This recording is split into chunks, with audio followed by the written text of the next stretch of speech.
señoras y señores, Miscelánea 2004.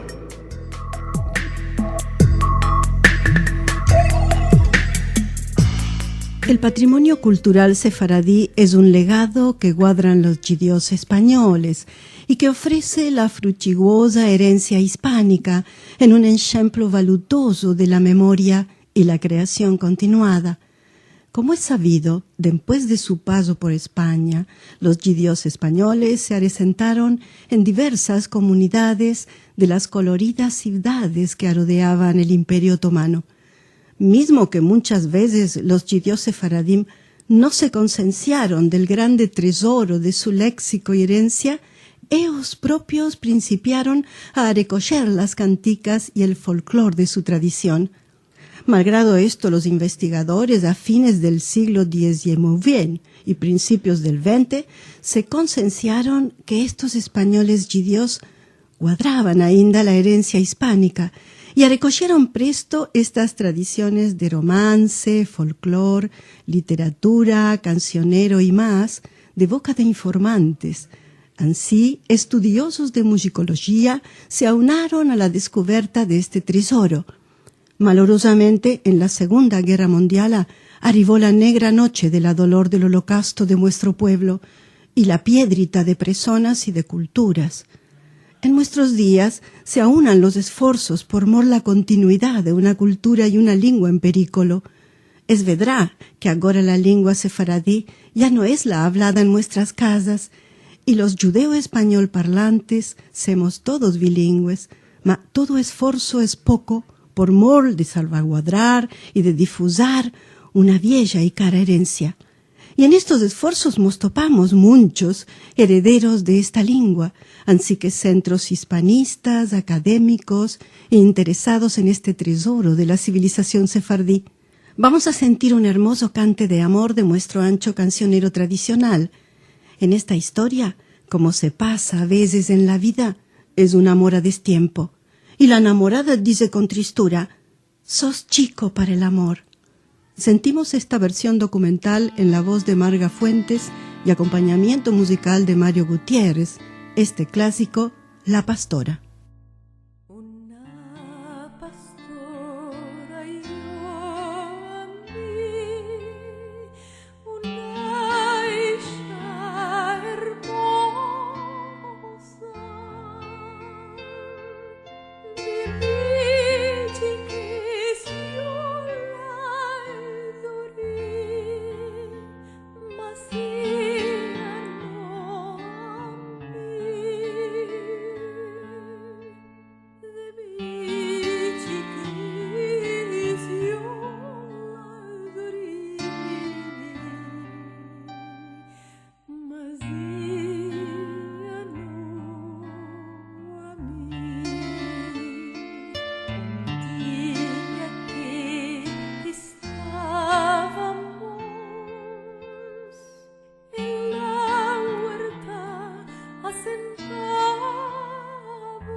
Entre sus brazos me estrechó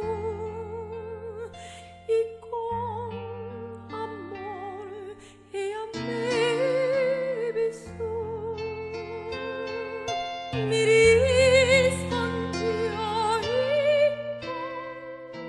con dolor sos chico para el amor.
Vos habló en sefardí Matilda Guinní de Barnatán.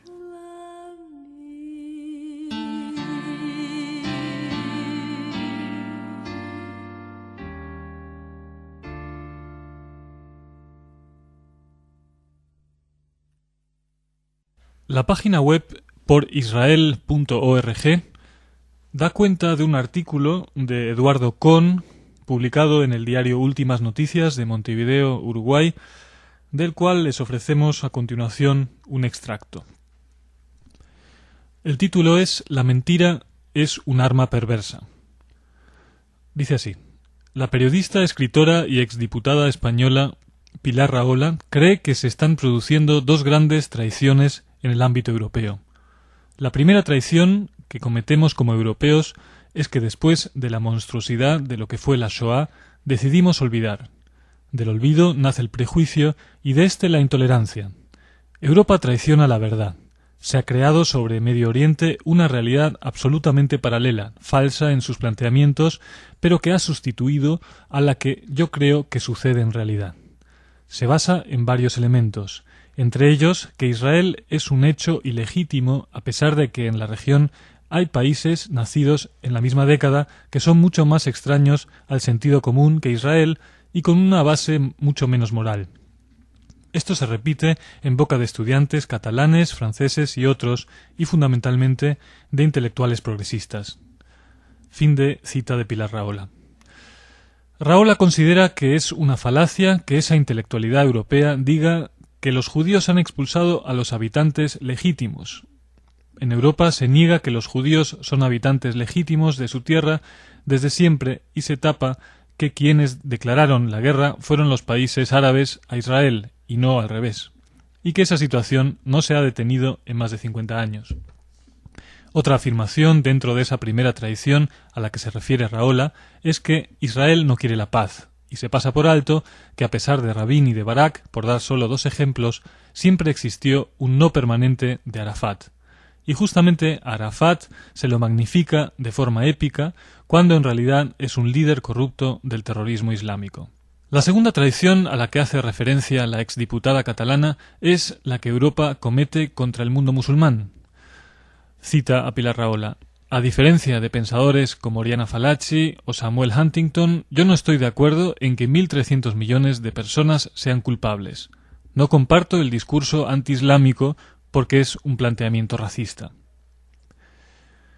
Los cómplices del pensamiento del odio del que habla Rahola, que escriben, relatan y arengan en todos los continentes, seguirán manipulando la información y diciendo que, en realidad, los que manipulan son los otros.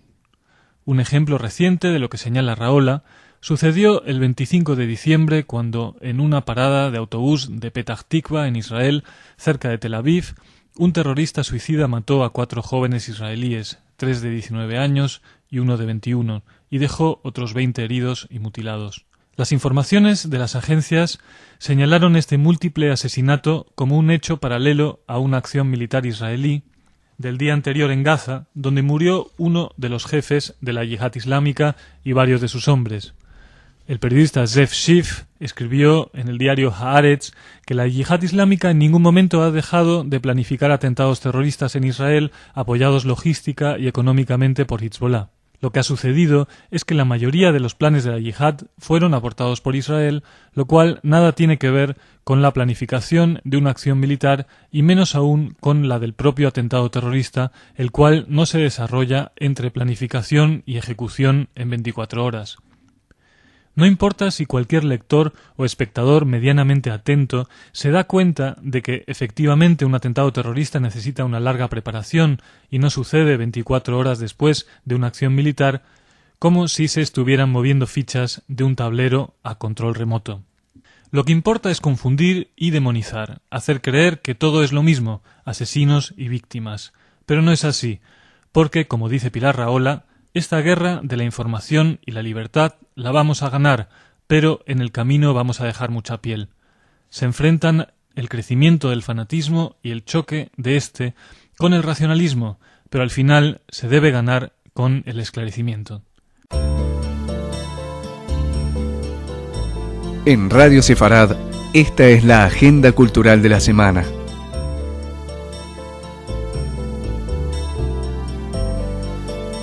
Comenzamos la semana con una interesante conferencia impartida por Víctor Harel, embajador de Israel en España, bajo el tema La valla, muro de defensa, las consecuencias de seguridad y los aspectos humanitarios, la perspectiva israelí. La charla tendrá lugar en la FRIDE, Fundación para las Relaciones Internacionales y el Diálogo Exterior, en Madrid, el martes 10 de febrero a partir de las 7:30 de la tarde. Continuamos con el curso en el Centro de Estudios Judio-Cristianos de Madrid.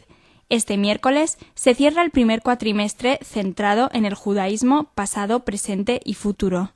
Completará este seminario el doctor Luis Vegas, quien hablará de los movimientos apocalípticos.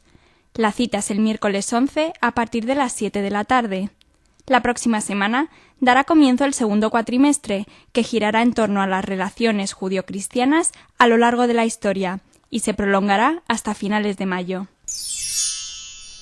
Nos trasladamos ahora a Girona, ya que dentro del ciclo Judaísmo entre el culto y la tradición que organiza el Instituto de Estudios Namánides, se ofrecerá la conferencia Las fiestas del primer mes del calendario hebreo, Año Nuevo, Yom Kippur y Sukkot, a cargo del Dr. Abraham Haim, presidente de la Comisión Cultural del Consejo de la Comunidad Sefardí de Jerusalén. La cita es el jueves 12 a las 8 de la tarde.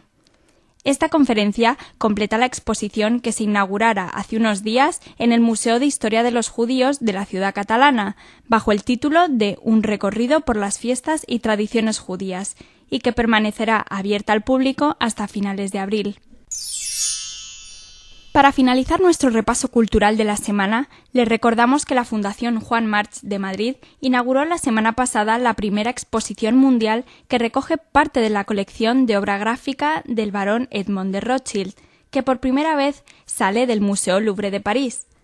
La muestra, que permanecerá en la Fundación hasta finales de mayo, reúne 84 obras maestras del dibujo y del grabado europeo, de grandes artistas como Rembrandt, Durero, Mantegna, Van Dyck o Castiglioni, y otros ilustres nombres que van desde el siglo XV al siglo XVIII. La exquisita colección fue reunida por Edmond de Rothschild, nieto del fundador de la conocida dinastía de banqueros judíos alemanes. Sobre su personalidad excéntrica y sobre todo su enorme labor en Eretz Israel, daremos cuenta mañana en un reportaje especial que recogerá los acontecimientos más importantes que recorrieron la vida del barón Rothschild.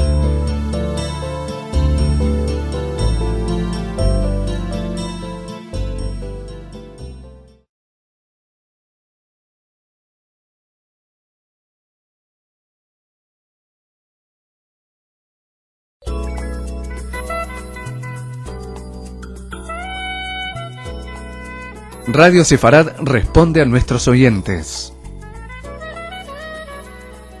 En la redacción de Radio Sefarad estamos de enhorabuena, ya que no paramos de recibir felicitaciones desde todas las partes del mundo. Nos agrada enormemente ver cómo los viejos amigos nos infundan ánimo y sobre todo estamos profundamente satisfechos de corroborar la gran cantidad de nuevos amigos que surgen cada día. Esperamos que estos ánimos no desfallezcan y podamos continuar recibiendo todas sus sugerencias.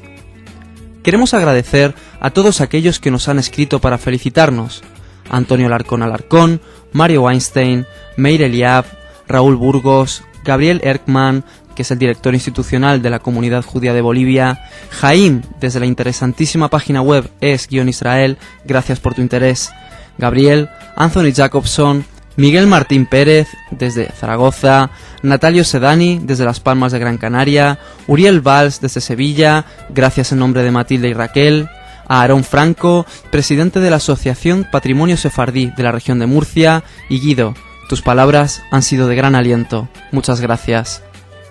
A Jorge Rosenblum decirle que nuestro apartado de música está abierto a colaboraciones y sugerencias, y más aún si son de la calidad que nos propone. También hay algunos oyentes que nos exponen sus consultas acerca del funcionamiento de la radio.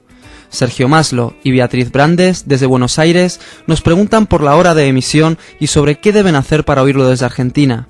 Querido Sergio, no somos, por el momento, una radio en directo. Transmitimos aproximadamente 1 hora de información diaria durante las 24 horas. Y para oír el programa no hay más que dirigirse a la página web radiosefarad.com desde cualquier terminal del mundo y seleccionar la sección que más te interese, o bien escuchar el programa completo, que es lo que te recomendamos desde aquí. Silvestre Navarro Almudever ha tenido problemas para oírnos. Le recomendamos que instale la última versión de Windows Media Player. Quizás dispone de alguna versión anterior que no le permite reconocer el programa. Si su problema persiste, consúltenos y nos pondremos en contacto con usted vía mail para intentar solucionarlo. Por último, Estefanía de la Torriente nos escribe: solo quería felicitaros por la iniciativa, a ver si a los que no somos judíos esta radio nos ayuda a conoceros mejor, que con tantas noticias de un lado y de otro se hace difícil distinguir la realidad de la ficción. Un saludo.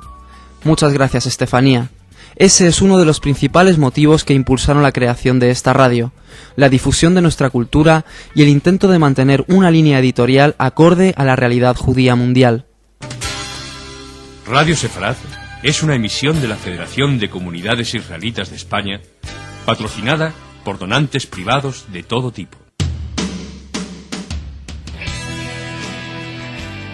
Sus contenidos están dirigidos a la inmensa comunidad hispanoparlante del mundo con la finalidad esencial de divulgar los valores éticos, culturales, científicos y de todo orden del judaísmo a través de su historia y desarrollo actual. Un especial acento merece la defensa de las diversas comunidades judías de todos los continentes de los ataques antisemitas que han adquirido especial virulencia en estos días con la coartada del antiisraelismo militante. Es voluntad de Radio Sefarad el estar en permanente comunicación con sus oyentes.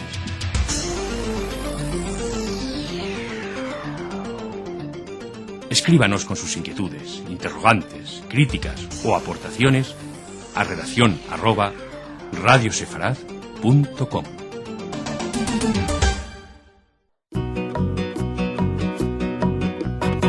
Sara la teta, le cayó la teta, busca, busca y no la topó. Dijo la vecina que barra la cocina, que comida hispánica escapar. La la la la la la la la la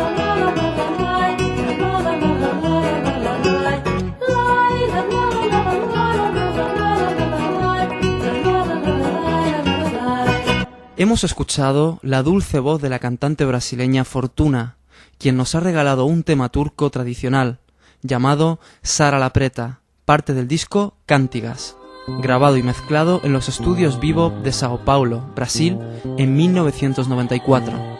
Y a continuación, otra canción del mismo disco, también tradicional de Turquía, canción de amor titulada Por la tu puerta. Les dejamos con la voz de Fortuna.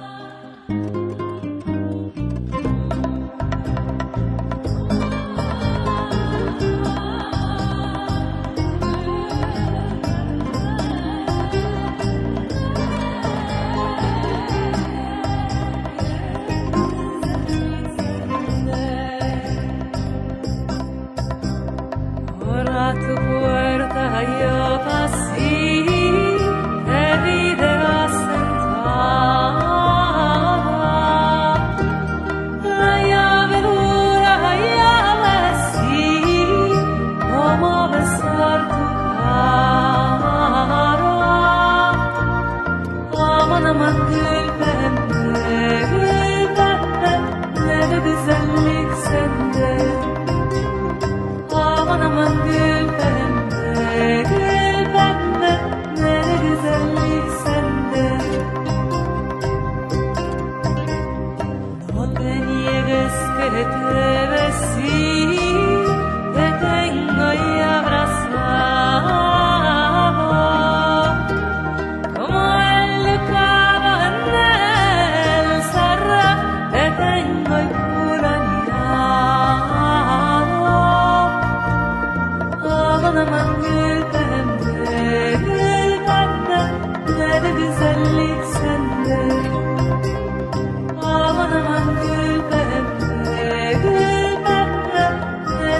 güzellik sende. Ojos pretos tienes tú, por los labios me muero. Cuando vejo los vedralis, cada fosa y ventero. Aman aman gül bende, ne de güzellik sende. Aman aman gül bende, ne de güzellik sende. Aman aman gül bende, ne de güzellik sende. Aman aman gül bende, ne de güzellik sende.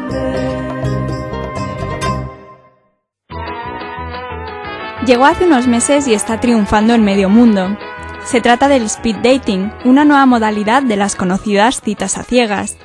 La fórmula del speed dating es simple. En un local, un organizador pone en contacto a casi 50 personas con intereses afines, asegurándose de que todos vayan rotando de mesa, para lo cual hace sonar un timbre que indica el fin de cada cita breve. Esta reunión posibilita conocer a 7 personas y entablar con cada una conversación de 7 minutos. El origen de estas turbocitas está en Estados Unidos. En 1998, un rabino de Los Ángeles tuvo la idea de ayudar a los solteros de su comunidad judía a encontrar pareja, y de esta forma lograron numerosos matrimonios. Desde entonces se han creado innumerables empresas que por unos cuantos euros o dólares garantizan encontrar tantas citas como se desee. En un mundo donde el amor sigue siendo algo imprescindible, pero el tiempo es un lujo del que cada vez se dispone menos, el speed dating posibilita contactos rápidos sin ningún compromiso, evitando el mal trance de una larga y tediosa cita a ciegas. Como es lógico, en cada encuentro de 7 minutos no valen pausas ni bostezos. Hay que agudizar el ingenio para sacar lo mejor de uno mismo en muy poco tiempo. Y para evitar que los participantes se queden sin tema de conversación y surjan incómodos silencios, a los asistentes se les facilita en el mismo local una lista de preguntas del estilo ¿qué 3 cosas te llevarías a una isla desierta? ¿O ¿cuándo fue la última vez que lloraste? Además, está prohibido hablar de trabajo, de dinero o preguntar datos personales. Así, una vez completada la ronda de encuentros, los participantes asignan una puntuación a las personas que conocieron y escriben el nombre de quien querrían volver a ver. Si hay coincidencia entre 2 nombres, la organización se encarga de ponerles en contacto. Prestigiosos psicólogos opinan que este tipo de servicios son más exitosos que sus respectivas versiones online, porque Internet es incapaz de transmitir el lenguaje corporal. Es decir, te permite conocer a alguien mejor que en uno de los populares chats, pero sin el compromiso de una agencia matrimonial. Está claro que no es fácil que se dé un flechazo en solo 7 minutos, pero sí es tiempo suficiente para conocer a alguien, despertar el interés y ver si hay química o por el contrario no se quiere volver a saber nada de esa persona. El precio de una jornada con 7 citas ronda los 30 o 35 euros.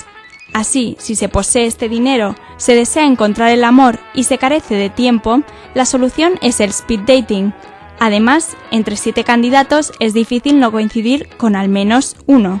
Se acabaron de este modo las interminables esperas al lado del teléfono, ya que la segunda cita está casi garantizada.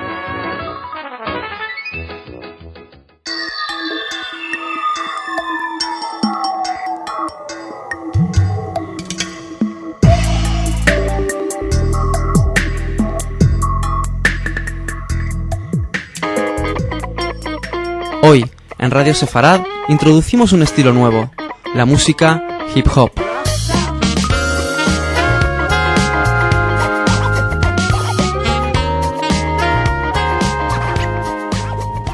El hip hop procede de las raíces negras de Estados Unidos. Empezó siendo simple poesía que se recitaba con suaves bases musicales de jazz, y con el paso del tiempo acabó convirtiéndose en el más grande exponente de la música contestataria urbana. El hip hop es una música para entender, no solo escuchar, ya que la fuerza de esta música reside tanto en sus letras como en sus rimas. A principios de los 90, esta música entra con fuerza en Israel y poco a poco va adquiriendo más fuerza aún hasta que hoy en día es ya muy frecuente escuchar en las emisoras israelíes a grupos como Subliminal and the Shadows, quienes han vendido 54.000 copias de su último disco, algo muy representativo en un país de tan solo 6 millones de habitantes. Y aunque este sea en general un entorno musical masculino, ya empiezan a asomar mujeres como MC Cherie en el panorama del hip hop. Grupos como Subliminal, Pishi the Great, Shabak Shamer o el que hoy les presentamos, Hadak Nahash, ha sabido cautivar con su fuerza al público joven israelí, con letras reivindicativas sobre la situación actual o el intento de acercamiento de las culturas, fiel reflejo de la voluntad de las nuevas generaciones, o la pura y simple protesta hacia un mundo que consideran cada vez más injusto y ante el cual, a ritmo de hip hop, reivindican ser oídos. Les dejamos ahora con Hadak Nahash, Pez y Serpiente, y la canción Shalom Salam Peace, editada en el disco de varios Kol Israelí, cantada en hebreo y en árabe, bases de muy buen funk bailable y con una letra llena de esperanza y voluntad de entendimiento, que caracteriza a esas nuevas generaciones israelíes. Una de sus frases dice: aquí también podemos, necesitamos la paz como el aire. שלום סלם פיס, שלום סלם פיס, שלום סלם פיס, אפשרי גם כאן, לא רק בפריס או בניס או באבא באדיס, קוטקים מלאים אנשים, כולם דאנסים כי כולם מצודים, מחייכים רוקדים שרים, בשלום מברכים כי יש שלום סלם פיס, שלום סלם פיס, שלום סלם פיס, שלום סלם פיס, שלום סלם פיס, אפשרי גם כאן, לא רק בפריס, בתוניס או בניס ניס ניס, האויבים נניס, האיבה נמיס, האימה נביס, אהבה נפיץ.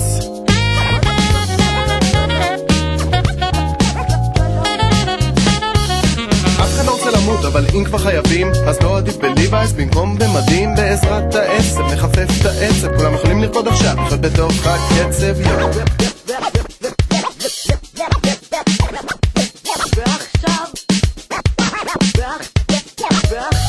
שלום סלם פיס, שלום סלם פיס, שלום סלם פיס, אפשרי גם כאן, לא רק בפריס או בניס או באמסטרדם, אלא גם כאן, אנשים חופשי, הולכים עושים טייצ'י, פותחים טבע ולא פוחדים מצב של מילואים, כי שלום זה יותר מקץ קרבות, או מנתח או משטח. שלום זאת הרגשה, אבל זה לא חדש לבטח, כן שלום זאת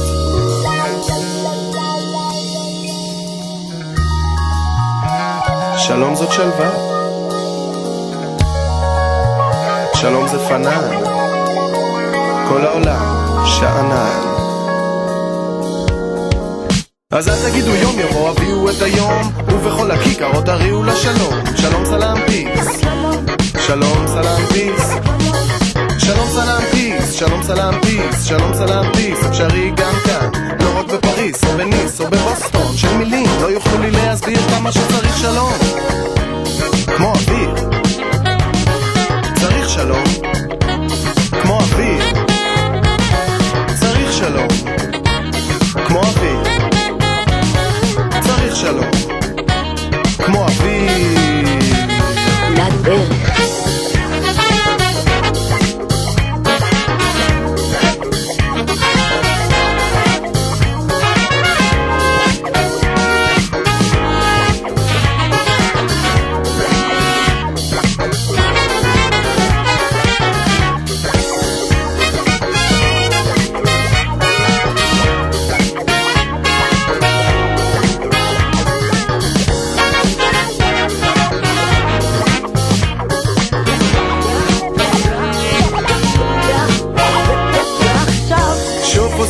لازم سلام بفكر هذا انه واضح للكل.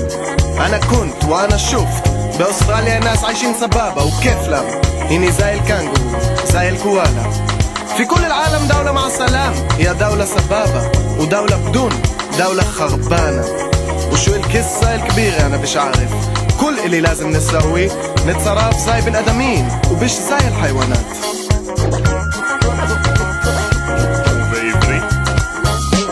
תראו חבר'ה, צריך שלום, וזה כבר די ברור לכולם אני חושב. אני הייתי, אני ראיתי באוסטרליה אנשים נראים טוב, הם נראים כמו קנגרו, הם נראים כמו קואלות. ובכלל, ארץ עם שלום זה ארץ סבבה, וארץ בלי שלום זה ארץ חרבנה. אז מה הסיפור הגדול אני לא מבין? סך כל מה מה שצריכים לעשות זה להתנהג כמו בני אדם, לא כמו חיות, לגלות טיפה יותר דרך ארץ. אז שיהיה לכולם בהצלחה. Aina Shalom. Bueno, estamos hablando con Esteban Ibarra, presidente del Movimiento contra la Intolerancia. Gracias por atender a nuestra llamada, Esteban. Es un placer. Te llamamos porque, bueno, se ha detenido recientemente a una célula de un grupo radical de ideología próxima al neonazismo, de un grupo de jóvenes de 20 a 24 años que pertenecen a la Juventud Nacional Revolucionaria. Bueno, este es un grupo neonazi muy asentado, que tiene ya bastantes años de funcionamiento, aunque sus integrantes sean jóvenes, es porque esta organización trabaja preferentemente con los jóvenes, pero tiene una trayectoria de profunda identidad nazi y con actuaciones de violencia. De hecho, la detención que ha protagonizado la Guardia Civil de Arganda del Rey con estos 5 personas entre 20 y 24 años es que la mayor parte de ellos tenían antecedentes por agresiones y además de incautarles propaganda antisemita, xenófoba, racista, estos se dedicaban a agredir a personas de diversidad étnica, es decir, inmigrantes, gente con color de piel distinta a que fueran negros o en fin, o gente que tendría pues una estética progresista o sin más, es decir, que es gente que no solo difundían una ideología de odio, sino que además portaba armas y perpetraba agresiones. Que va más allá de la ideología, ¿no? Ya van a la acción física también. En general este tipo de grupos, sea la JNR, que es como ellos así lo denominan, que es Juventud Nacional Revolucionaria, además de los grupos skin de cabezas rapadas, porque estos son muy similares a ellos, aunque se identifican más por señalarlos con el pasado, con lo que serían las SS, mientras que los skinheads serían una especie de reconstrucción de las secciones de asalto, las SA, pero ambas comparten esa ideología hitleriana y esa voluntad agresiva y violenta de atacar a las minorías, ¿no? Tenemos un problema en España, lo venimos denunciando desde hace mucho tiempo, sistemáticamente se están produciendo este tipo de detenciones y de agresiones y afortunadamente empiezan a cambiar las cosas, porque esta misma semana pues ha habido una sentencia en Manresa por parte de un juez que ha calificado ya las agresiones racistas como un acto terrorista. Y yo creo que es por ahí por donde deben de transcurrir las sentencias. Son grupos ilícitos que están tipificados en el Código Penal, pero yo no observo ninguna diferencia entre el terrorismo clásico y el terrorismo que practican estos grupos neonazis. Esteban, ¿tú crees que la sociedad en su conjunto percibe el peligro real que suponen estos grupos? Son conscientes de que existen. Otra cuestión es que perciban el peligro real, porque en tanto en cuanto la agresión la sufren otros, pues a mí me consta, por lo que he hablado con las víctimas, que me han dicho directamente, nosotros veíamos estas agresiones y veíamos a las familias, veíamos a las víctimas por televisión, pero no nos imaginábamos que nos podía suceder a nosotros. Es decir, que en general la sociedad se sitúa en una posición distante para no verse agobiada, porque es una violencia difusa y en ese sentido muy terrorífica. Si el conjunto de los ciudadanos pensaran que podían ser víctimas de una agresión, el estrés y la tensión que se viviría sería tremenda, con lo cual yo entiendo también el mecanismo psíquico defensivo del conjunto de la sociedad. Pero bueno, una cosa es eso y otra cosa es la indiferencia. Entonces la indiferencia sí hay que reprobarla y también existe. ¿Y crees que puede tratarse también un poco de que mucha parte de esa sociedad no se sabe xenófoba o no se sabe antitolerante? Bueno, yo creo que en todas las sociedades hay componentes y prejuicios de tipo xenófobo, hay intolerancias, hay conductas más o menos reprobables, pero lo importante no son tanto las conductas individuales como la acción organizada. Esto es un salto cualitativo. La acción organizada supone algo más, es propagar el prejuicio, propagar la intolerancia, propagar las conductas, organizar las acciones. Esto es otra dimensión y es es el punto que tienen que entender las instituciones, que no lo entienden. A mí me preocupa menos la comprensión del alcance del problema por parte de la sociedad, que cuando uno habla con el paisano en la calle o con los jóvenes, pues rápidamente reconoce la existencia de cabezas rapadas, de neonazis, en fin, está algo que se ha hecho ya desgraciadamente habitual. Pero lo que más me preocupa es la cabezonería de las instituciones de practicar lo que yo llamo la política del avestruz, y es meter la cabeza y no querer mirar y no querer reconocer el problema. ¿Esto cuándo lo van a reconocer? Pues cuando esta violencia alcance un punto crítico que obligue a una respuesta. Es lo que está pasando ahora mismo incluso con la violencia sexista. Cuando ya esa violencia ha alcanzado un punto crítico donde, claro, tenemos 103 mujeres asesinadas, miles de maltratadas y tal, pues claro, ya está en los medios, ya hay un observatorio en el Consejo General del Poder Judicial. Yo creo que esto va a pasar lo mismo con la violencia racista. Es una cuestión de tiempo, pero es penoso tener que poner tanto dolor y tanto sufrimiento para que haya un reconocimiento institucional del problema. O sea que, en tu opinión, las instituciones tienen que ir por delante, como está sucediendo un poco en Europa, ¿no? Con el control con las leyes que se están creando en Francia, ese tipo de cosas. Es que las instituciones son las que tienen una visión más global y de alcance de este problema. Y entonces no hay que excusarlas. Yo no las excuso, y más personalmente llevo denunciando esto más de 12 años. Y claro, recuerdo las primeras denuncias que hacíamos, que me decían que era un exagerado, que era un alarmista, que el racismo era una cosa del Ku Klux Klan y que eso solo estaba en Sudáfrica. Y cuando tú decías, oye, mira, que aquí hay grupos neonazis que están operando, que trabajan en toda Europa, que en España pues el fenómeno va con cierto retraso, pero viene igual que en el resto de los países. Bueno, y cuando hablábamos del antisemitismo, pero si es que miraban para otro lado, y yo decía, no, pero si aquí no hay ese problema es en Alemania. Mire usted, ese problema es en el mundo entero. Bueno, pues ese tipo de respuestas me las he encontrado yo en todas las instituciones y todavía me las sigo encontrando. Por eso yo tengo realizo un reproche frontal de falta de compromiso de las instituciones, que deben de, como componente de salvaguarda de la democracia, deben de luchar contra este tipo de organizaciones, pero de una forma rigurosa y seria. ¿Crees que llegaremos a extremos como en Francia, con estos grupos islámicos extremistas que están planteando problemas con los que ya ha tenido que enfrentarse la administración, o crees que aquí no llegaremos a esos extremos? ¿Por qué no vamos a llegar? No hay diferencias sociales entre Francia y España, simplemente es una cuestión cuantitativa del volumen de personas que puedan estar en una posición de islamismo fanatizado, pero en la medida en que la situación crezca y no se adopten estrategias y políticas preventivas, pues nadie puede plantear que va a estar exento. Quizás Francia, por su tradición vinculada históricamente pues a Marruecos, a Argelia, y la presencia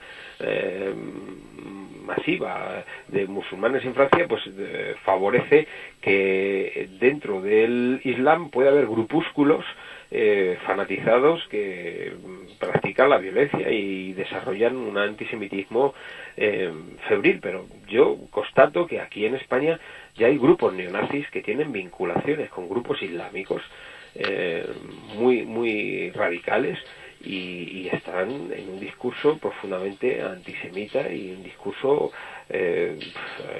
muy antidemocrático, muy antisistema. Y muy peligroso. ¿Tú crees que los esfuerzos policiales están bien encaminados? Yo echo en falta una policía especializada. Lo he dicho en distintas ocasiones. Creo que es necesaria un grupo de policía con cualificación que tenga capacidad para interpretar estos signos, que son signos que anticipan un futuro, que tenga capacidad pues para investigar las redes de internet. Son impresionantes la cantidad de páginas web de corte nazi, hitleriano, antisemitas, racistas. Es todo una red de páginas, de servidores en el extranjero, servidores en Estados Unidos, en Argentina, y todo eso necesita una policía especializada. Pero no solo necesita una policía especializada, necesita fiscales que se enteren. Yo pongo como ejemplo el crimen de Aitor Zabaleta. El crimen de Aitor Zabaleta lleva aparejado un proceso que todavía no se ha efectuado, un proceso judicial a 11 neonazis del grupo Bastión. Nosotros estamos personados en el movimiento contra la intolerancia como acusación popular. Y yo me he encontrado con la desagradable sorpresa de tener que debatir, o sea, de tener que pleitear con el fiscal en la audiencia provincial, porque el fiscal se negaba a imputarles el delito de asociación ilícita. Claro, el fiscal es la representación del Estado en la justicia. ¿Cómo puede ser que el Estado democrático, ante un hecho tan evidente como es la existencia de un grupo que organiza un ataque, se les imputa la acusación popular, les imputa el delito de asociación ilícita? Luego la audiencia provincial nos da la razón y nos encontramos con una fiscalía que no avanza en esa dirección. Bueno, pues no solo se necesitan policías especializados, sino se necesitan fiscales que se enteren de lo que están abordando, jueces sensibles, en fin, y un cambio de mentalidad institucional que todavía parece que está lejos. Sí, ese esfuerzo que estás pidiendo a las administraciones, ¿no? Sin duda, y las administraciones, aparte del ámbito de la justicia y de la seguridad, pues deben de trabajar mucho la prevención mediante la educación en valores, mediante la educación en tolerancia, en solidaridad, invertir en ciudadanía, porque solo desde esa inversión preventiva, que a lo mejor no luce tanto para los momentos electorales, pero que desde luego a medio plazo es lo más rentable que podemos hacer, construir ciudadanos. Muy bien, un poco lo que hacéis desde tu movimiento, desde el movimiento contra la intolerancia. Gracias por haber atendido la llamada de Radio Sefarad, Esteban. Gracias a vosotros.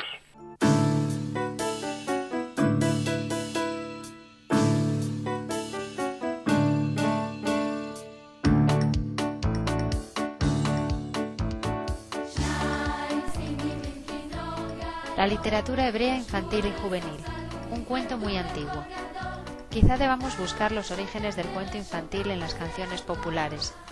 Puede que el primer cuento impreso de la historia de Occidente sea la canción de Had Gadya, escrita en arameo, lo cual indica hasta qué punto su origen es remoto. Esta canción forma parte de la Agadá, la historia de la salida de Egipto, y fue incluida por vez primera en la edición de Praga de 1590. Los sefardíes la tradujeron al judío español y así la cantan todos los años durante la Pascua judía. Encontramos versiones variadas de ella en casi todas las culturas occidentales. De este cuento pasamos directamente a la época moderna. Aunque ya existía una literatura hebrea infantil y juvenil en Europa en el siglo XIX, se trataba de una literatura escrita para lectores cuya lengua materna no era el hebreo, idioma que aprendían como segunda o tercera lengua. Estas obras literarias seguían las pautas de las literaturas autóctonas y cumplían una función didáctica y pedagógica que debía ser acorde con la ideología del momento. También se tradujeron entonces textos que servirían de modelo para aquellos escritos más tarde en hebreo. A finales del siglo XIX, Eliezer Ben Yehuda, pionero del renacimiento del hebreo moderno, publicó el primer libro de literatura infantil en Israel. A principios del siglo XX, el hebreo se convirtió en la lengua nacional de los judíos de la entonces Palestina y empezó a enseñarse en las escuelas, es decir, se convirtió en la lengua materna de la joven generación. Se hizo necesario entonces escribir libros de texto en hebreo, así como todo el material pedagógico necesario en la educación. Los primeros autores de literatura infantil eran bien maestros o educadores, bien autores literarios famosos que consideraban la escritura de literatura infantil y juvenil como un deber moral que contribuiría a la educación de una nueva generación. Buenos ejemplos de ello son Shai Agnon, Chaim Nachman Bialik, Nathan Alterman, Saul Chernichovsky y Lea Goldberg, que escribió poesía infantil además de cuentos. Con la independencia del Estado de Israel, la literatura infantil empezó a inhibirse de los movimientos ideológicos y a orientarse hacia motivaciones comerciales. Acércate, linda mariposa, un éxito sin parangón, pertenece a esa época.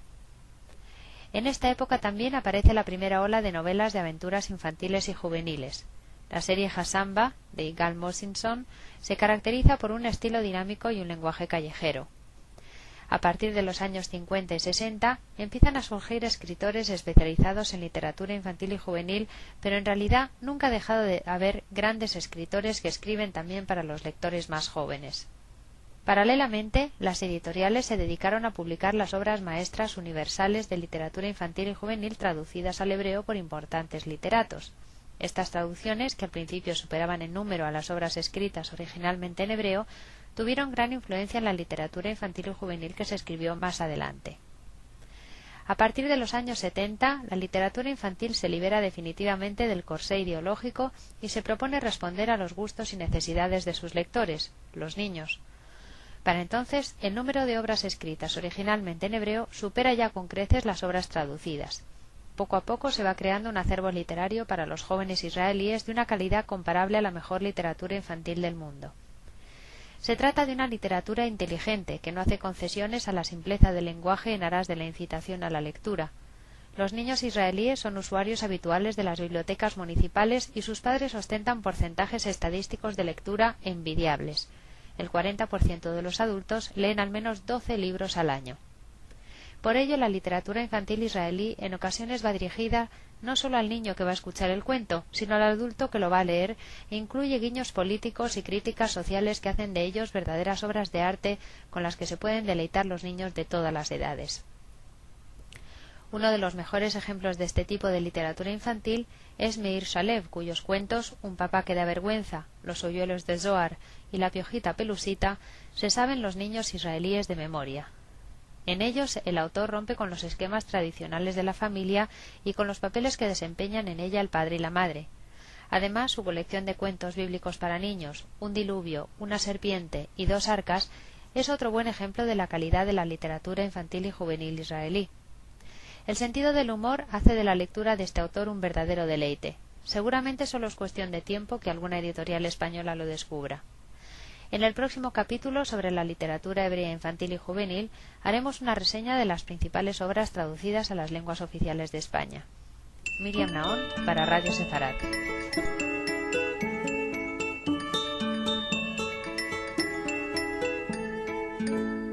איזה שעון בן חיל אשר איננו נח ביום וגם בליל דופק טיק טק טיק טק טיק טק טיק טק טיק טק דופק שעון בן חיל ביום וגם בליל דופק טיק טק טיק טק טיק טק טיק טק טיק טק טיק טק טיק טק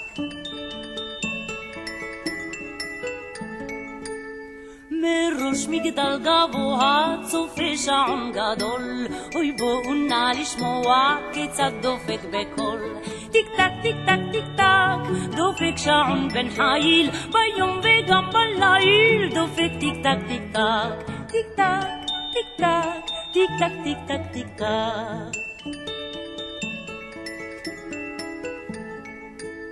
שעון עשוי עת זית קישוט יפה לקיר הרעש רק בבית והוא דופק בשיר טיק טק טיק טק טיק טק דופק שעון בן חיל ביום וגם בליל דופק טיק טק טיק טק טיק טק טיק טק טיק טק טיק טק טיק טק. Acaban de escuchar a la conocidísima cantante israelí Shoshana Damari interpretando la canción infantil Shaon Ben Shahil como un reloj puntual.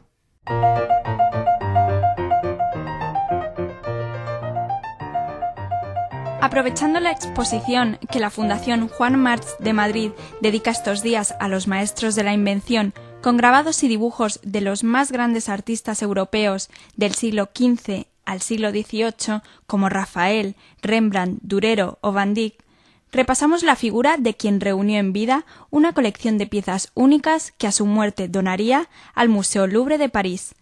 Se trata del barón Edmond James de Rothschild, miembro de la conocida familia de banqueros alemanes judíos fundada por su abuelo Meyer Amschel Rothschild en el siglo XVIII.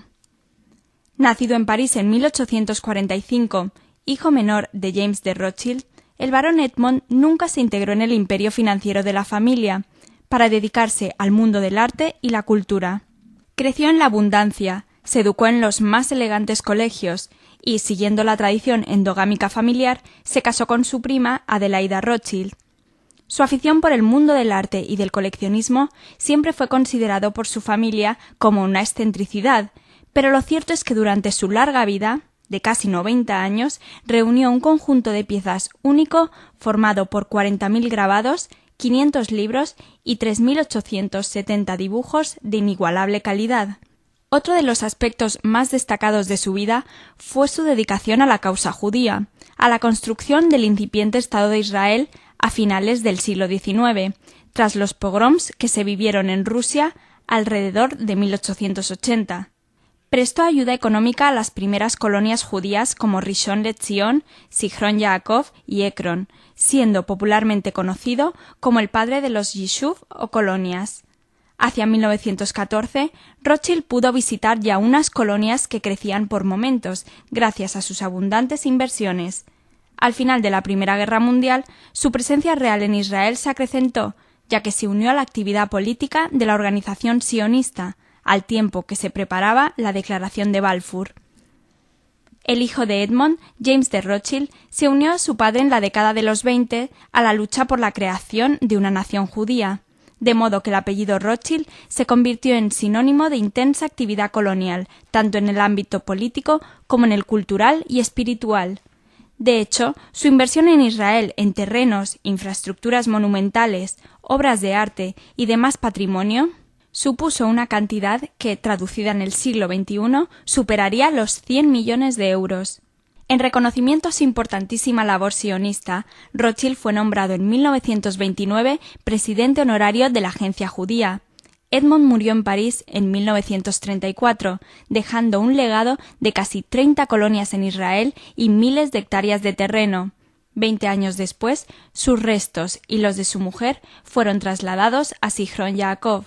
Tras conocer algunos de los acontecimientos más interesantes de la vida del barón Rothschild, les recomendamos que no se pierdan la exposición que nos ofrece la Fundación Juan March, una muestra única en el mundo, fruto de la labor coleccionista de un gran humanista.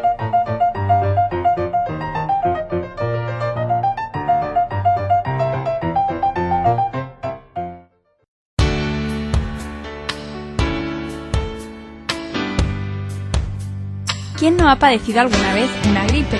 Con molestos dolores de cabeza, de garganta, musculares y mucha fiebre. La gripe, esa enfermedad causada por el virus de la influenza, que se transmite de persona a persona a través de la tos, de los estornudos y de objetos directamente contaminados, ha acompañado al hombre a lo largo de su historia. Recorrió el mundo a través del tiempo y fue reconocida como causa de epidemias desde el año 1173. No en pocas ocasiones, la gripe se cobró la vida de cientos de miles de personas.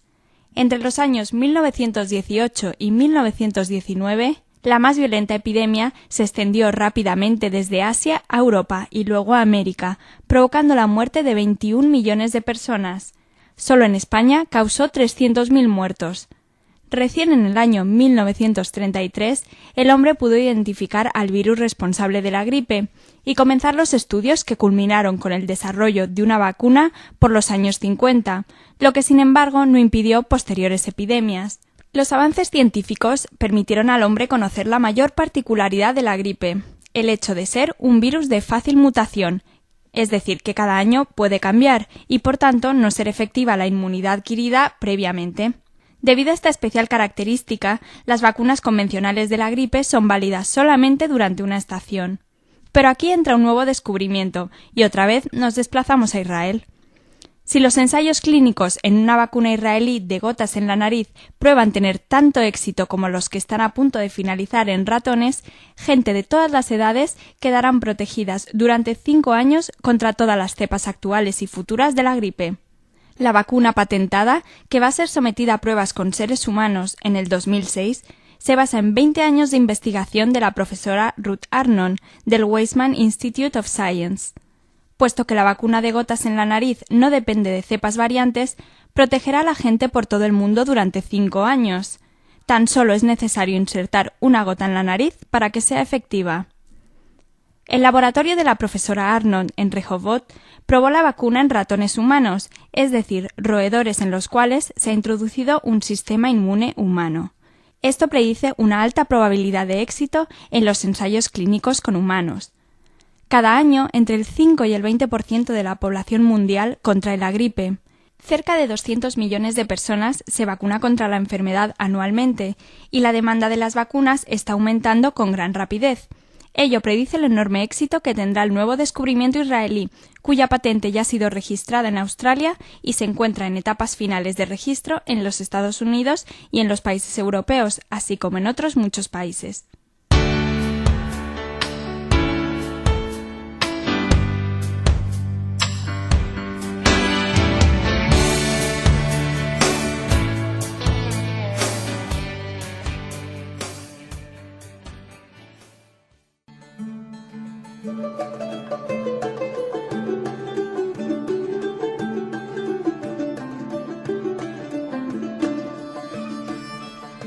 Refranero sefardí.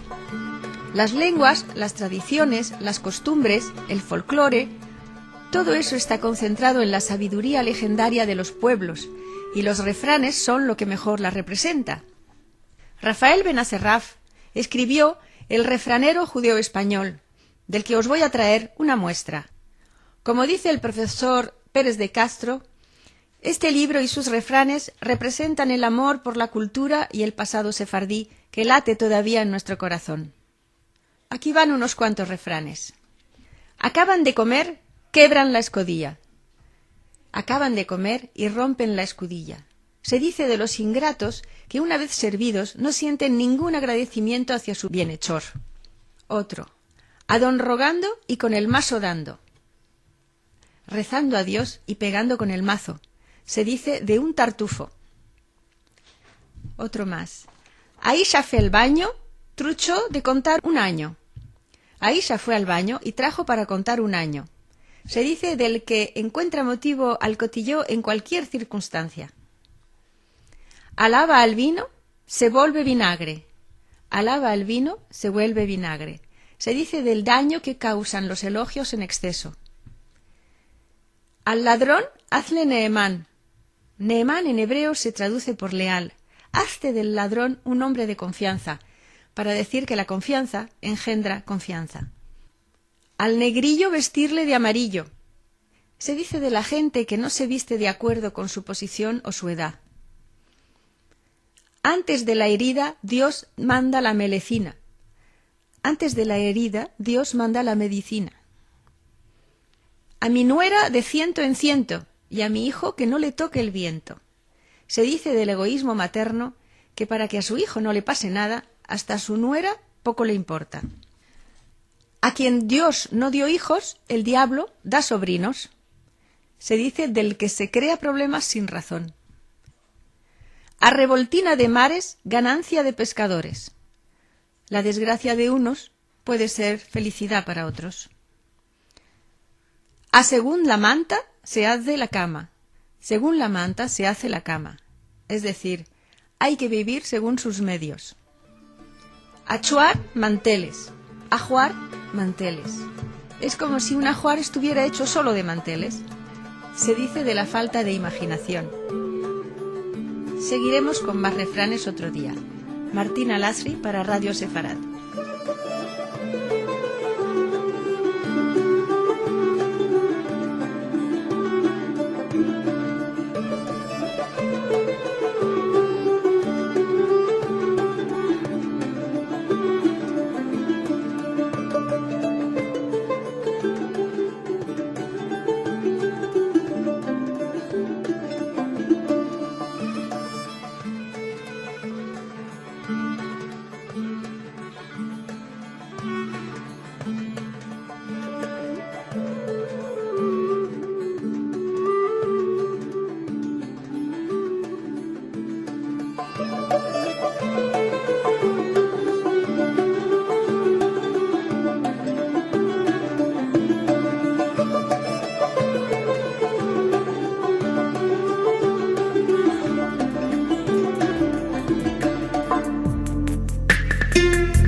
Hola, estimados oyentes de radiosefarad.com.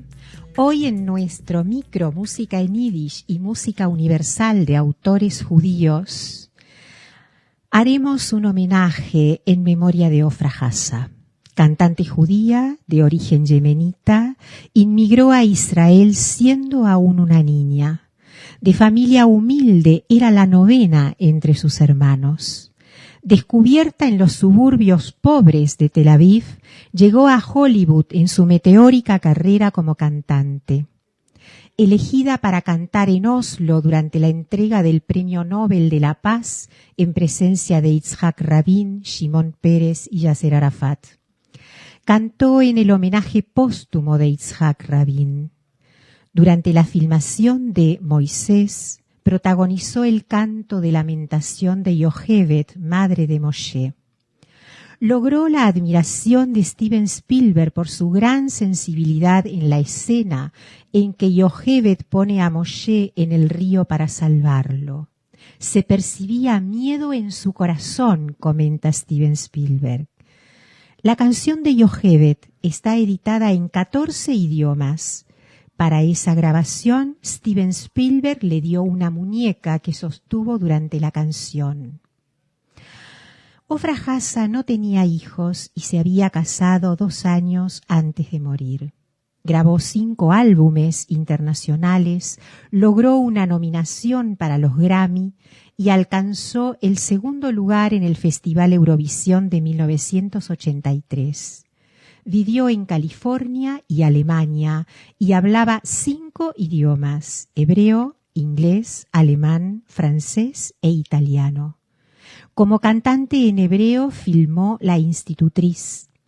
Entre sus sinceros comentarios recordaba no haber dormido en cama propia, ya que su familia era muy humilde. Éramos 5 niños en la cama y de pronto estoy en hoteles de lujo, viajo en limusinas y aviones en primera clase.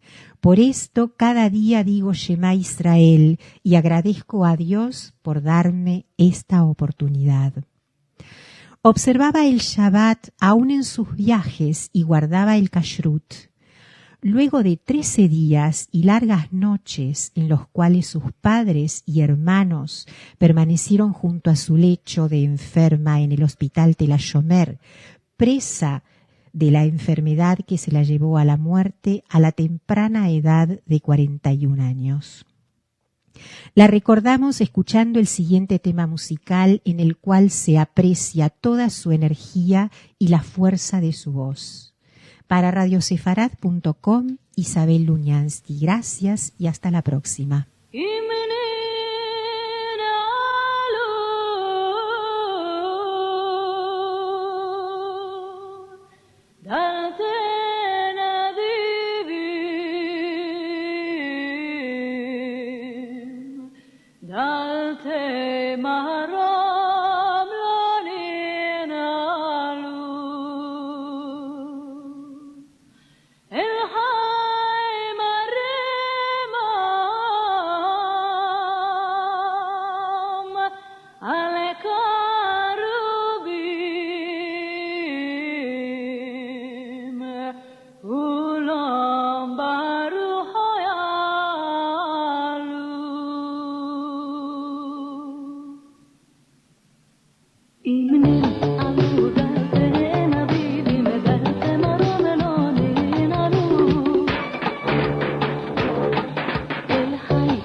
Bienvenidos una vez más al programa Al Rincón de los Libros que tiene Radio Sefarad.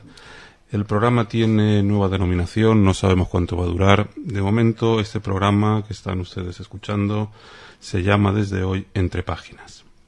Y, como bien dice el título, Entre Páginas se va a desarrollar este programa.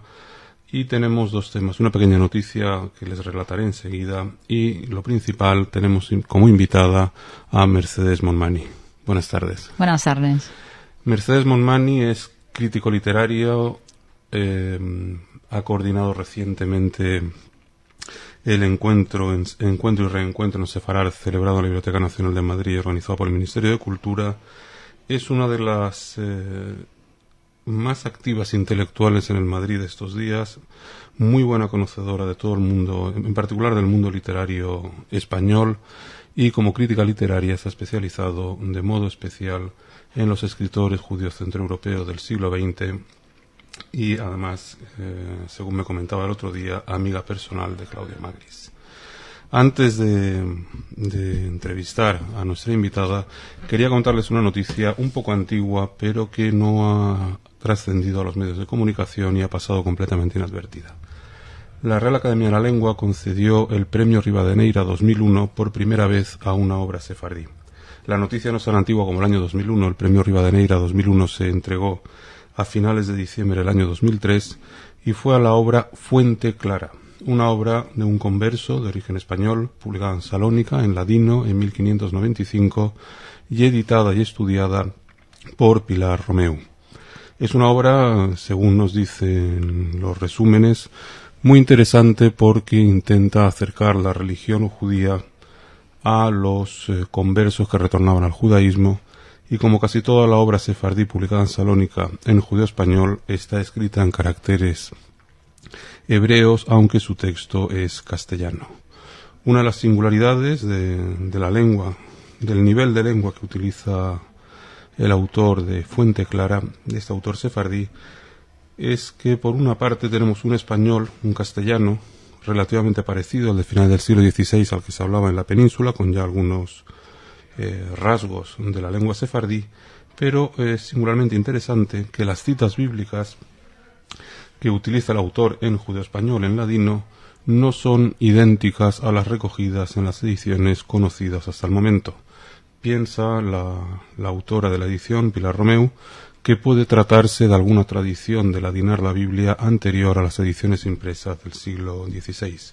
Pues enhorabuena a Pilar Romeu por haber conseguido por primera vez un premio de la Real Academia de la Lengua para una obra sefardí. Pilar Romeu, además de ser autora de la edición de este libro que publicará en breve la Academia de la Lengua, esperemos que en breve, pero ya sabemos que las academias tienen un ritmo bastante diferente al de las editoriales comerciales. Ella, Pilar Romeu, es además la directora de la editorial Tirocinio, que ha publicado ya 6 títulos de literatura sefardí. Y pasemos de la literatura sefardí, de las ediciones de obras aljamiadas, a que nuestra invitada, nuestra amiga Mercedes Monmany, nos comente cuándo surge su interés. Yo en algún momento creo que más que interés es realmente pasión por algunos de los grandes autores judíos centroeuropeos como Roth, Zweig. Bueno, curiosamente empecé antes que los centroeuropeos. Hay un grupo de autores judíos del norte de Italia. Yo a los 22 años conocí a Giorgio Bassani, que me imagino que muchas personas que lo puedan estar escuchando lo habrán leído. Y sentí fascinación. Eran las obras de Bassani, era también Italo Svevo, la familia Ginsburg, Natalia Ginsburg, y enseguida Primo Levi. Evidentemente eran todos judíos, la mayoría de Turín, Trieste, en el caso de Bassani, Ferrara. Y inmediatamente el shock de leer o no leer a Levi, yo creo que hay un antes y un después, que ahí detrás también viene todo un género literario.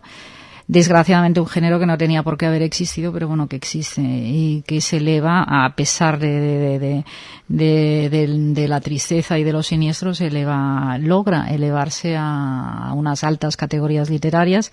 Y seguidamente Canetti, es curioso con Canetti cuando empiezo a leer las primeras palabras en ladino. Yo, habiendo nacido en España, pues no, y yo sin haberme especializado en otras cosas que fuera siglo XX, que como mucho yo estudié filología francesa y había leído bien a los realistas franceses, a Maupassant, que me entusiasmaba, Flaubert y tal. Las primeras palabras en ladino, curiosamente, llegan a través de Canetti. Entonces, esto es un efecto dominó. Y más que un acto de pasión, es un acto de sensatez, un acto de racionalidad literaria.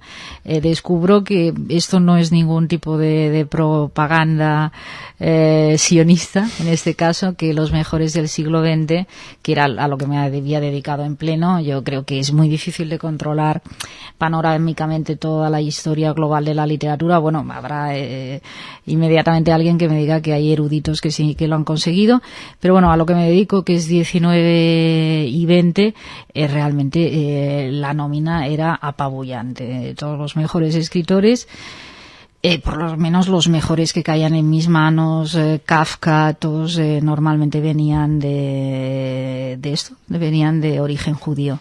Enseguida otro grupo de escritores, aparte de los del norte de Italia, que yo incluso empecé a hacer la tesis doctoral sobre todo los escritores estos judíos norte italianos, vinieron todo el grupo de galizianos, que claro, que yo ya, mi ranking particular, que cada uno tiene su canon, para mí Joseph Roth, que está muy mal interpretado como escritor del siglo XX, de un primero de segunda, no sé cómo es expresable esto, la gente que le guste otras disciplinas o el arte o incluso el fútbol, yo creo que es una mala interpretación. Para mí es un primero de los primeros. Quiere decir que yo sé la originalidad, el impacto de descubrir un mundo como el de Kafka o el de Pessoa, pero para mí descubrir el mundo de Joseph Roth para mí fue también un antes y un después. Es un escritor que me fascina.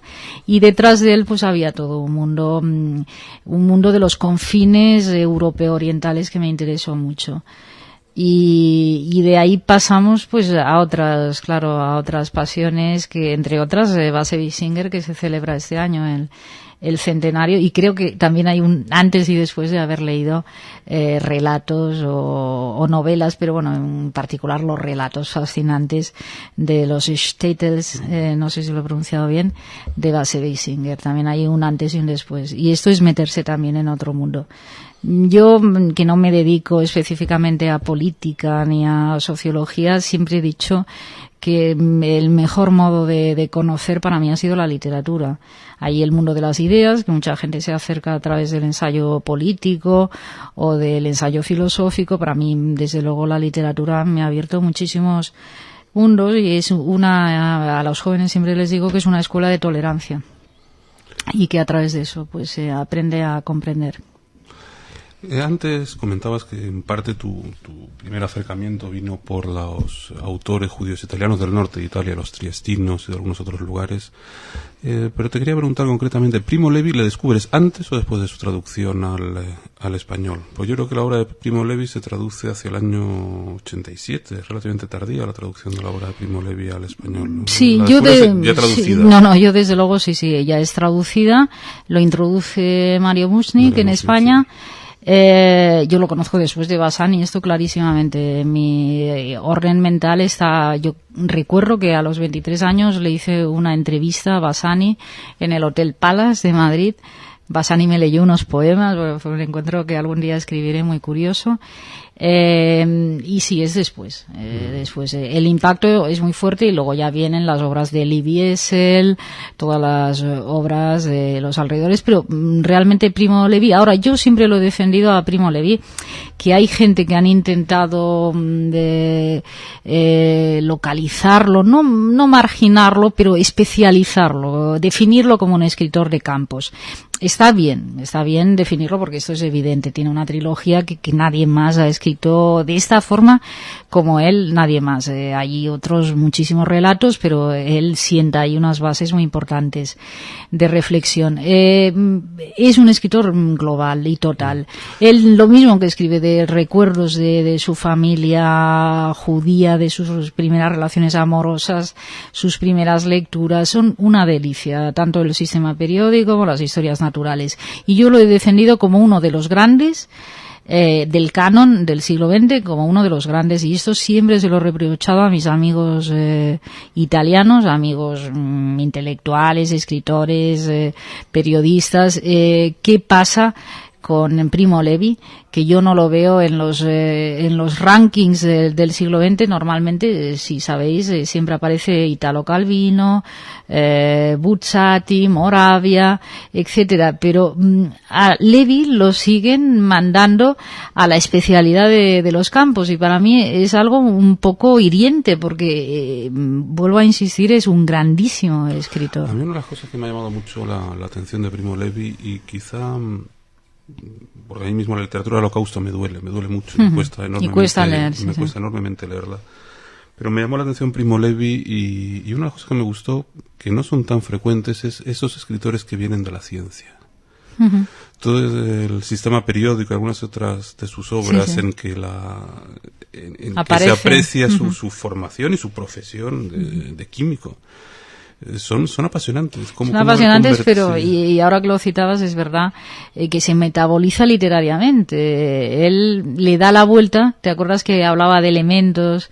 Los que no somos científicos, enseguida se nos van las palabras, pero hablaba de elementos químicos, y a través de eso cogía el hilo narrativo. Eso es una preciosidad. Realmente es un autor en ese sentido visionario, porque ese es el gran debate ahora en nuestros días, desde los comienzos de nuestro siglo, del XXI. El gran debate es la relación, y Steiner es una de las grandes obsesiones de George Steiner, la relación literatura y ciencia.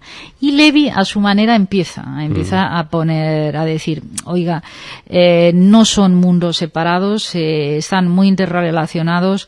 Uno no puede prescindir alegremente de otro, y hay una base narrativa en todo lo humano químico, lo humano físico, todo tiene una base que puede ser narrada.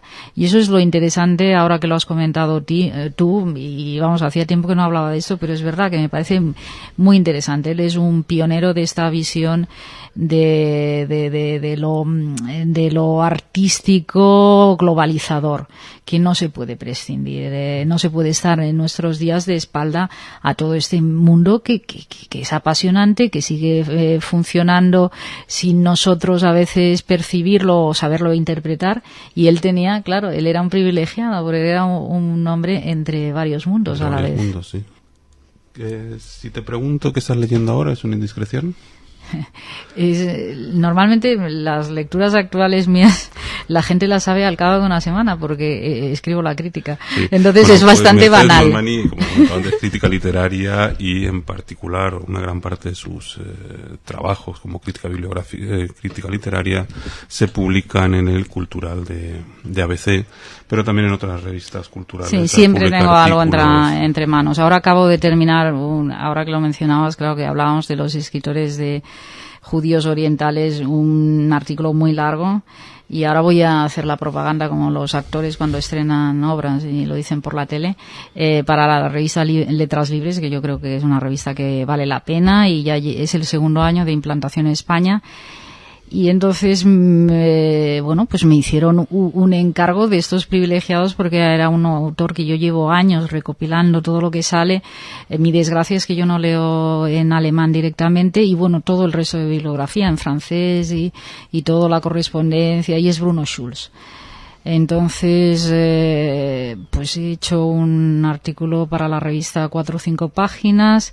Me interesaba mucho analizar, aparte de la destrucción, del exterminio humano que significa el Holocausto, hay muchos investigadores ahora que están volcándose sin prescindir del otro, por supuesto, sobre el que ya se ha escrito y tal, lo que significó el exterminio cultural, que es un tema que a mí, entre comillas, me apasiona con lo triste del hecho, ¿no?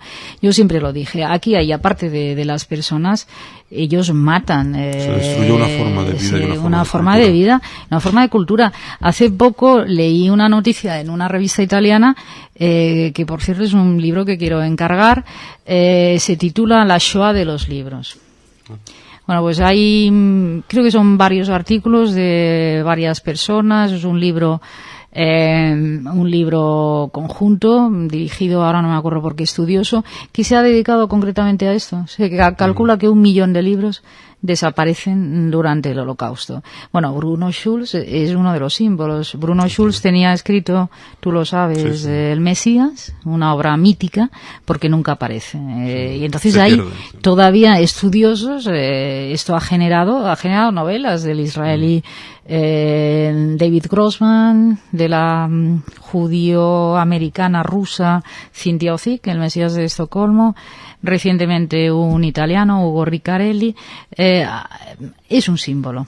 Desaparecen los hombres, los exterminan y exterminan la obra, con la importancia que la palabra tiene para el mundo judío. Había una precisa obsesión por parte de los nazis, cosa que creo que además lo hemos hablado, ¿no? En algunas ocasiones.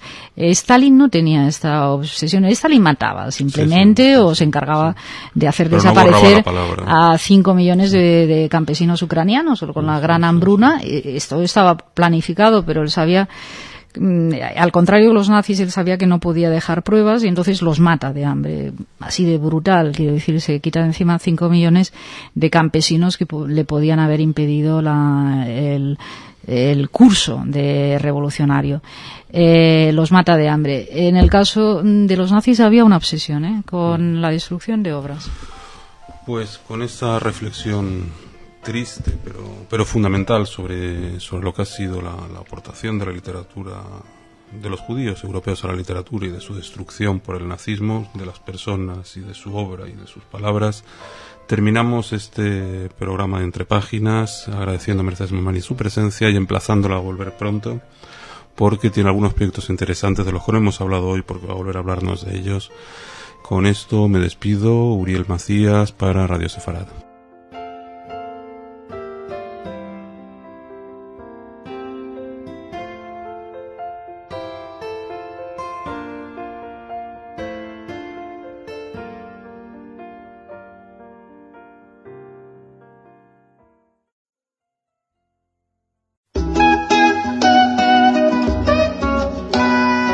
En la cocina con Ana. Recibimos de nuevo en la cocina de Radio Sefarad a Ana Besadón. Bienvenida, Ana. Bien hallada. Como siempre, te vuelves a superar y nos traes una receta que tiene una pinta excepcional. ¿De qué se trata? No sé si tendrá mucha pinta. A mí me encantan y sobre todo le va a encantar al público porque se hacen muy rápido y son muy vistosas. Sí, además es un postre porque son manzanas con ciruelas, que suena hasta light, ¿no? No tan light porque tiene mucho azúcar, pero bueno. Bueno, pero no ya sabes que todo lo rico tiene azúcar. Sí, pero no es de estos postres que asustan y que la gente dice, no, ni lo voy a hacer porque sería terrible. Vale. No. Voy a, si te parece, indico los ingredientes, que son 4 manzanas Starkin. Bueno, ya sabes que hay un montón de manzanas, o sea, están las Golden, las Granny Smith, la Royal Gall, la Reineta, ¿cuánto sabemos de manzanas, Pero para esto hay que coger las manzanas rojas que son de la calidad Starkin. Muy bien. Después son ciruelas negras de California sin huesos y 8 cucharadas de azúcar. Perfecto. Sí, es bastante azúcar, como decías antes. Sí. Bueno, yo voy a indicar cómo se hacen. Lo primero que hay que hacer es partir las manzanas por la mitad y con la ayuda de una cucharita, pues quitar las semillas. Colocamos las manzanas en una cacerola más bien baja y echamos agua, pero nunca, en ningún momento, el agua tiene que cubrir las manzanas, tiene que estar al ras. Entonces se pone una cucharada de azúcar encima de cada manzana. Por eso son Os recibimos de nuevo en la cocina de Radio Sefarad a Ana Bensadón. Bienvenida, Ana. Y entonces, cuando empiezan a quebrajarse, como siempre, te vuelves a superar y nos traes y se ponen una receta todas las que ciruelas tiene una dentro pinta del agua. Excepcional. Cuando no sé si ya tendrá se mucha ve pinta. que la A mí me salsita encantan y está sobre como todo le va a ligada encantar al con público una porque especie de almíbar muy un rápido poco fuerte y oscuro. Sí, debido además a es un las, postre a ciruelas. color de ciruelas, Exacto. con ciruelas. Pues entonces que se suena para la hasta cocción, light, ¿no? Y No tan light, esto porque un tiene truco, mucho azúcar, porque pero hay bueno. que colocarlas Bueno, en la pero no fuente es- sabes de que todo lo servir rico tiene azúcar. inmediatamente. Pero no es de estos postres es decir, que en caliente. asustan y No. que la no hay gente que dirá, esperar "No, nada. como Ni otros lo voy a postres hacer que se nada. enfríen ni reposen. Y, Se voy coge a- la si te manzana, parece, indico los se coloca ingredientes, que son y luego 4 encima manzanas de cada Starkey. manzana, donde en principio ya sabes estaba que la hay un semilla, montón de se pone una manzanas. ciruela. O sea, Y están las una Golden, cucharada las Granny del Smith, almíbar las Royal Gall, por las encima Reineta. de la ¿Cuánto ciruela sabemos de manzanas, para eh? que Pero quede para todo esto como más jugoso hay que y más coger las vistoso. manzanas Del rojas almíbar, que es son la de la salsita calidad que se ha formado, Starkey. digamos, durante Muy la bien. cocción Después, de las manzanas y las así ciruelas. son ciruelas Así es. negras ¿Qué de California pasa? sin huesos, O más y bien, 8 ¿qué cucharadas pasaría de si azúcar? dejaras Perfecto. las Bastante manzanas azúcar, enfriar? como decías ¿no? antes. Sí. Pues como la manzana Bueno, yo tiene voy mucha a indicar pectina, cómo se esa hace. salsa se convertiría Lo como primero una que hay que especie de hacer gelatina. es partir Y entonces las ya no manzanas podrías por la coger mitad. fácilmente la Y con la cuchara, ayuda ni de una tendría el mismo cucharita, brillo, pues ni quitar las tendría el semillas. mismo resultado. ¿Cuánto se tarda Colocamos las aproximadamente? manzanas Porque en una parece muy cacerola sencilla la más receta. muy sencilla, es muy sencilla. Yo creo Y que echamos entre agua. el Pero principio nunca, en y ningún colocarlas momento, en el la agua fuente, tiene que pues cubrir no sé, las casi manzanas. menos Tiene de que media estar hora. al ras. Es estupendo para cuando Ya, vienen entonces visitas ya te así lo dice, muy fácil. imprevistas. De azúcar Muchas gracias, Ana. encima de cada manzana. Ah, por eso son 8 cucharadas. Exactamente. Se tapa. Es una receta y se pone de al Ana fuego. Bensadón Y entonces, para Radio cuando Sefarad. empiezan a quebrajarse, se quita la tapadera y se ponen todas las ciruelas dentro del agua. Cuando ya se ve que la salsita está como ligada, como una especie de almíbar un poco fuerte y oscuro debido a las ciruelas, Al color de las ciruelas. exacto, pues entonces se para la cocción y esto tiene un truco, porque hay que colocarlas en la fuente de servir inmediatamente, es decir, en caliente.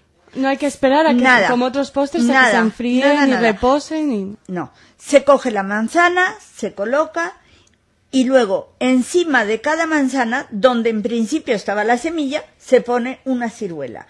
Y una cucharada del almíbar por encima de la ciruela para que quede todo como más jugoso y más vistoso. Del almíbar, que es la salsita que se ha formado, digamos, durante la cocción de las manzanas y las Así es, ciruelas. así es. ¿Qué pasa? O más bien, ¿qué pasaría si dejaras las manzanas enfriar, no? Pues como la manzana tiene mucha pectina, esa salsa se convertiría como una especie de gelatina. Y entonces ya no podrías coger fácilmente la cuchara, ni tendría el mismo brillo, ni tendría el mismo resultado. ¿Cuánto Bueno. se tarda aproximadamente? Porque parece muy sencilla la Muy receta, ¿no? sencilla, es muy sencilla. Yo creo que entre el principio y colocarlas en la fuente, pues no sé, casi menos de media hora. Es estupendo para cuando Ya, vienen ya te lo visitas dije, así que era muy fácil. imprevistas. Muchas gracias, Ana. De nada, gracias a ti. Es una receta de Ana Bensadón para Radio Sefarad.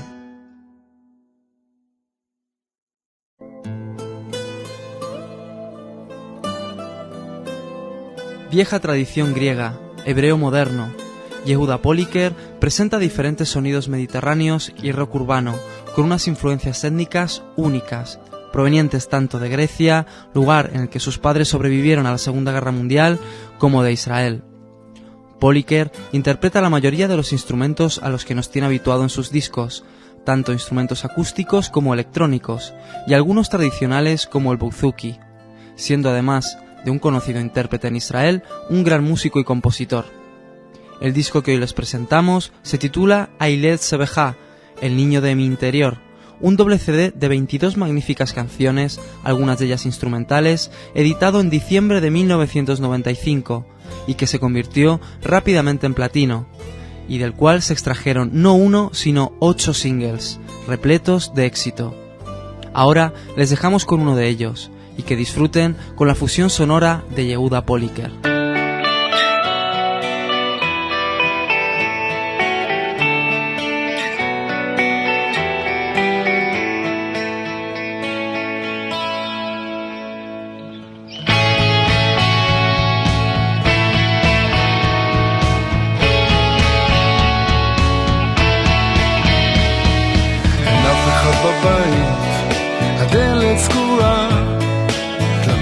תמיד פתוחות וכלום לא קרה, והעולם נראה קטן, תמיד מוגן ולא מובן. תגיד לי מה איבדנו כאן? זרקו עליך אבן, איזה ילד מופע, הדם על החולצה שלך, נבהלתי נורא. אחרי כמעט 30 שנה רואים צלקת קטנטנה לים של פחדים בלי תקנה. מה יהיה? ואתה שאומר את זה ולא מתכוון לאף מילה. מה יהיה? ואתה שאומר את זה ואני שפוחד מכל מילה שלך.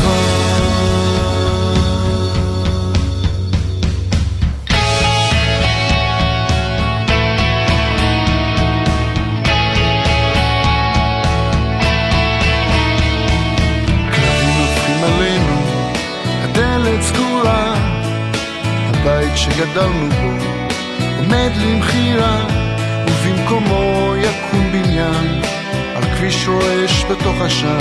תגיד לי מה שכחנו כאן? שנים עברו היסטוריה, אל תביט לאחור. כל מי שכבר איננו כאן הלך בלי לחזור, ומי שמת עוד חי בך, לרגע לא עוזב אותך. תגיד לי מה יהיה איתך?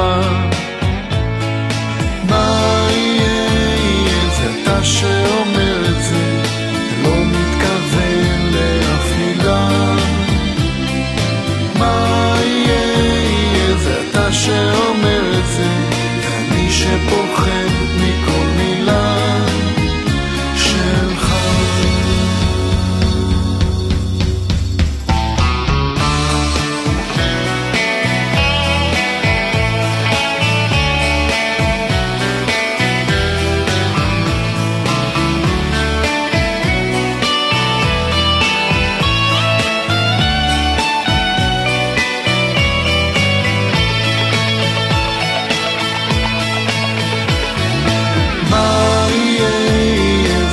שאומר את זה לא מתכוון לאף מילה.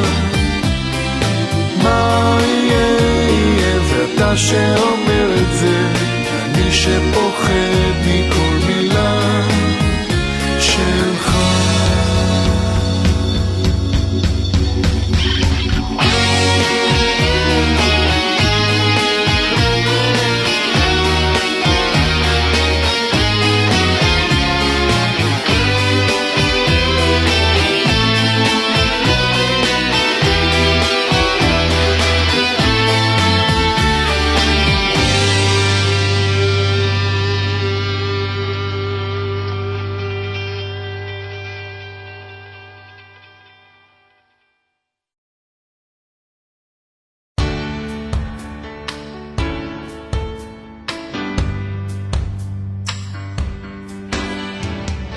En los países desarrollados, las cardiopatías y los accidentes cerebrovasculares constituyen la primera y segunda causa de muerte más importante entre los hombres y mujeres.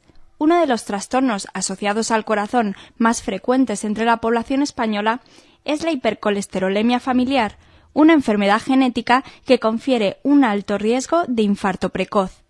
Las estadísticas afirman que casi 100.000 españoles están en riesgo de padecer un infarto, un ataque cerebral u otros graves daños vasculares, ya que concentran en su cuerpo el doble de colesterol que la población no afectada.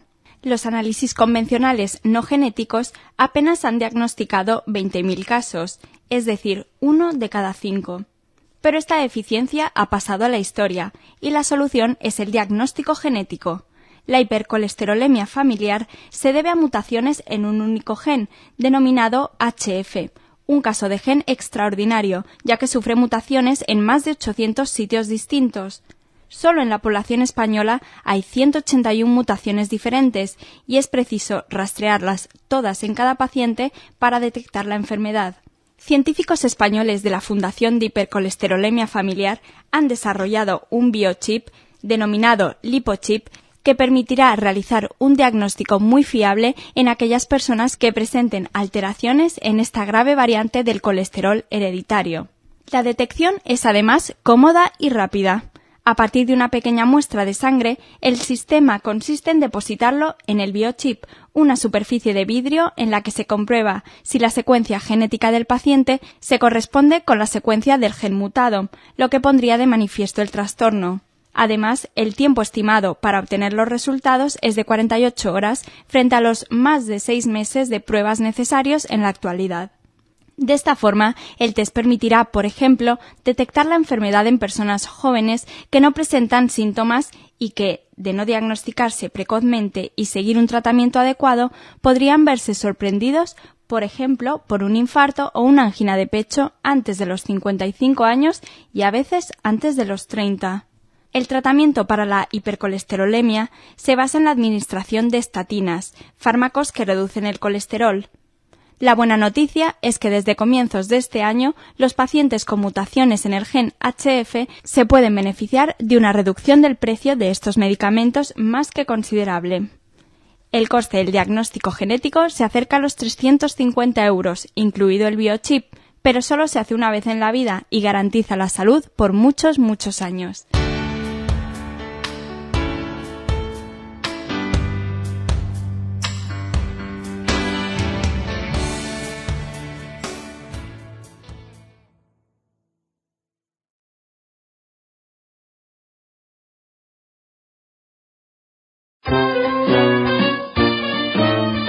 Humoreski. Una nota de humor en Radio Sefarad.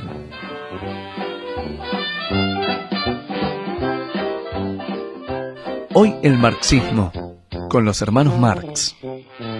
La televisión ha hecho maravillas por mi cultura. En cuanto alguien enciende la televisión, voy a la biblioteca y me leo un buen libro.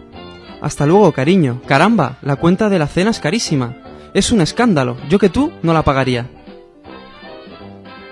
Estaba con esa mujer porque me recuerda a ti. Sus ojos, su cara, su risa. De hecho, me recuerda a ti más que tú. Señorita, envíe un ramo de rosas rojas y escriba "te quiero" al dorso de la cuenta.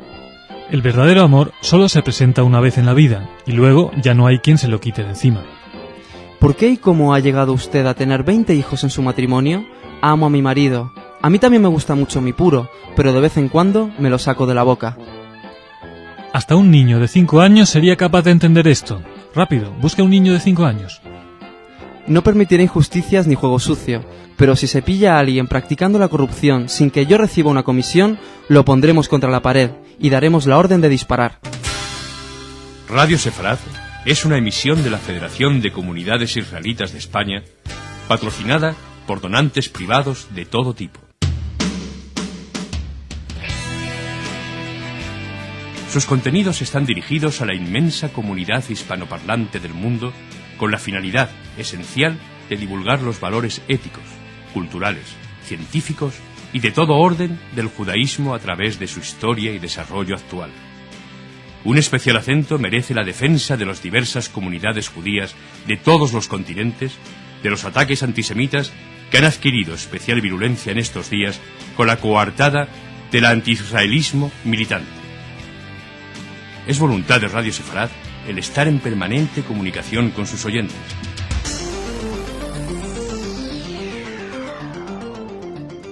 Escríbanos con sus inquietudes, interrogantes, críticas o aportaciones a redacción@radiosefarad.com.